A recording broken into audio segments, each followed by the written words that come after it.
Pak Ustaz, kenapa Allah menguji seorang hamba? Apa tak tahu Allah dia beriman atau tidak? Allah Maha tahu. Lalu kenapa diujinya? Allah mau kasih tahu si hamba itu dia layak tidak disebut beriman. Allah menguji apakah karena Allah tak tahu? Allah Maha tahu. Wa na'lamu ma tuwaswisu bihi nafsuh. Apa yang berbisik-bisik dalam hatinya kami tahu. Lalu kenapa dia uji? Nampaknya Allah tak tahu saya ini beriman apa tidak, makanya dia uji saya. Allah Maha tahu. Wa huwal alimul khabir. Dia Maha tahu yang tersurat, yang tersirat, yang berbisik, yang terucap. Dia tahu. Lalu kenapa dia uji? Dia mau ngasih tahu kamu layak apa tidak disebut orang beriman. Dia mau ngasih tahu kamu yang tiap hari mengatakan asyhadu an la ilaha illallah wa asyhadu anna muhammadar rasulullah, amantu billah, raditu billahi rabba, wa bil islami dina, wa bi muhammadin nabiyya wa rasulah, wa bil qur'ani imama. Layak tak kau ucapkan kalimat itu? Maka diujinya. Maka ketika ujian itu datang jangan terkejut, karena orang yang mengaku S2 pastilah dia diuji tesisnya.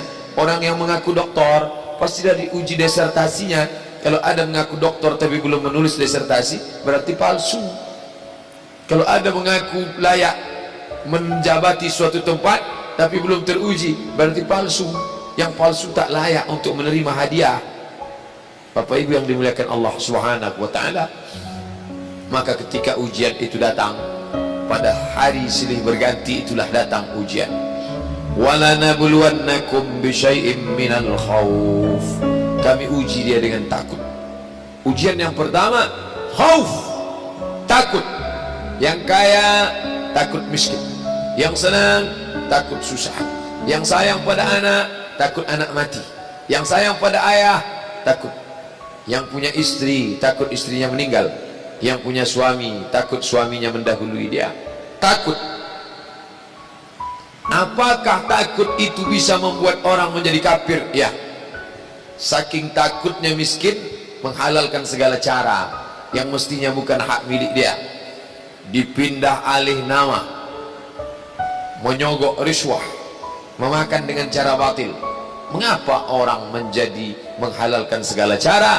Yang pertama karena takut. Betapa rasa takut kalau sudah menguasai orang, dia bisa membuat orang menghalalkan segala cara. Seorang istri terlalu takut kehilangan suami, bisa jadi dia menjadikan cara-cara yang tidak disyariatkan Allah. Dandanannya tidak lagi menurut tuntunan Al-Quran, raut wajahnya tidak lagi memakai pakaian yang dibenarkan syariat Islam. Apa yang membuat orang melakukan perbuatan haram? Takut. Artis ingin eksis di panggung hiburan, maka dia buka yang tidak semestinya dilihat oleh bukan mahramnya. Apa yang membuat orang takut? Takut, takut, takut. Walanabluwannakum bisyai'in minal khauf. Kami uji kalian dengan rasa takut. Walju', lapar. Lapar, di mana letak lapar? Perut. Berapa panjang perut? Sejengkal. Gara-gara perut yang sejengkal orang menghalalkan segala cara. Sejengkal perut, sejengkal di atas pusar, sejengkal di bawah pusar. Nafsu perut, nafsu syahwat. Kedua-dua nafsu ini membuat orang menjadi menghalalkan segala cara haram. Mati, sakit, takut mati, takut sakit, takut susah, takut melarat. Wathamarat, takut buah-buahan hilang, takut paceklik, takut kemarau panjang, sampai-sampai meminta kepada setan, sampai-sampai memandikan kucing, sampai-sampai membuat sajen. Gara-gara apa itu semua? Takut, takut, takut. Wabasyiris sabirin. Berikanlah kabar gembira kepada orang-orang yang sabar. Siapa itu? Alladzina idza asabathum musibah.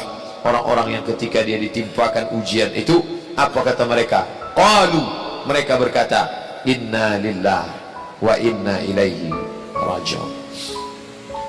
Jangankan harta kami, jangankan anak kami, jangankan suami kami, jangankan rumah kami, jangankan jabatan kami, inna lillah, diri kami ini pun milik Allah, bukan punya kami. Kalau dia yang punya, apa salahnya diambil? Maka ketika harta diambil, salah satu yang membuat manusia kehilangan ketika dia merasa memiliki. ini punya saya, ini milik saya. Kalau orang sudah terlampau memiliki, maka ketika hilang muncul kekecewaan, salah sangka. Makanya kita ini selalu sering salah sangka. Kita sangka punya kita, padahal bukan punya kita. Lillahi ma fis samawati wa ma fil ard. Apa yang di langit, apa yang di bumi, lillah, bukan punya kamu. Kenapa? Kalau sampai kita katakan punya kita, lalu ketika dia hilang kita stres, kita depresi. Orang yang kehilangan anak, dia tidak sedih. Kenapa? Karena itu pergi duluan, nanti dia akan menyusul belakangan. Suami kehilangan istri, dia tak sedih. Kenapa? Karena sudah dibawanya ganti yang baru, Pak Ustaz. Bukan, dia tak sedih. Kenapa? Karena dia tahu nanti saya akan berjumpa dengan dia di tempat yang lebih kekal abadi. Sekarang kalau saya hidup sama-sama dia, dia tua, dia keriput, dia sakit, dia mati. Nanti saya berjumpa lagi dengan dia di mana? Di tempat kekal abadi yang tak pernah sakit, tak pernah mati.